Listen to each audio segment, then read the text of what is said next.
હું સાગઠિયા જિજ્ઞા માવજીભાઈ છેલ્લા 2 વર્ષથી અહીંયા જામનગર જિલ્લા લાઇબ્રેરીમાં વાંચવા આવી છીએ। લગભગ છેલ્લા 2-3 મહિના થયા લેડીઝ વિભાગની જે આગળનારોની લાઇટ છે ને એ લગભગ 2-3 વિભાગ થયા 2-3 મહિના થયા બંધ પડેલી છે અને લગભગ 20 મહિના દી થયા છે ને આખા રોની લાઇટ છે ને લબક ઝબક થાય છે।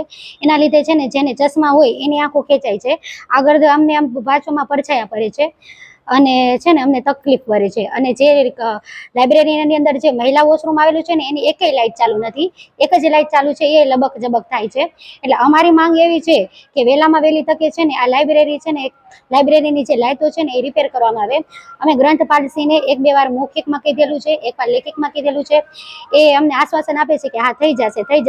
પણ અમારી માંગણી એવી છે કે આ સમસ્યા છે એને વહેલામાં વહેલી તકે આનું નિવારણ લાવવામાં આવે।